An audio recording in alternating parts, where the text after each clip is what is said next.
জার্মানির সঙ্গে একটি গোল 7টি গোল খেয়েছে। জি। আর্জেন্টিনা হলে কয়টি গোল খেতে পারে বা কি করবে আর্জেন্টিনা হলে গোল দিয়ে আসতো, এটা হলো বিষয়। যে আর্জেন্টিনা যদি এই জায়গায় থাকতো তাহলে আর্জেন্টিনা গোল দিয়ে তারপর আসতো, এটা আমরা আশাবাদী।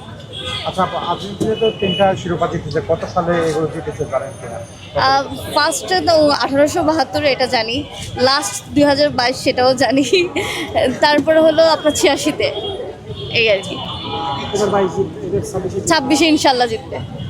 আচ্ছা, এটা মূলত আমার এক আপুর, উনি আর্জেন্টিনার প্রেমী, তাই ওনার যে বিড়াল সেটাও আর্জেন্টিনার প্রেমী, এই আর কি। সকালে ম্যাচ আছে, সেই ম্যাচ নিয়ে কতটুকু প্রত্যাশা? আমরা 100% আশাবাদী ভালো কিছু হবে, দেখা যাক কি হয়।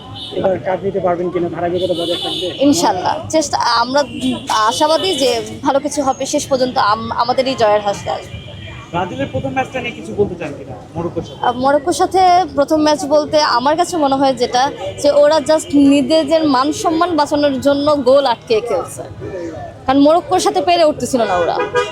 একটা ছোট দলের কাছে এত বড় একটা দল দাবি করার মানুষদের আর কি, এটা মানা খুব কষ্টকর হয়ে গেছে আমাদের কাছে। আর্জেন্টিনার ক্ষেত্রে তাই হবে কিনা? আমরা দেখেছি গতবার হেরেছিল প্রথম ম্যাচ। জি, গতবার হেরেছে, সব ভালো যার শেষ ভালো তো, এটা হলো বড় বিষয়। এখন শেষটা আমাদের জয়ের হাসি এসেছিলাম, আশা করি এবারও প্রথম থেকে আমরা জয়ের হাসি আসবো, আশাবাদী আমরা, দেখা যাক কি। বাংলাদেশের ফুটবল প্রেমীরা সবচেয়ে বড় কথা, ফুটবল প্রেমীরা উপভোগ করবে, কারণ বাংলাদেশের ম্যাক্সিমাম মানুষ আর্জেন্টিনা এবং ব্রাজিলের সাপোর্টার।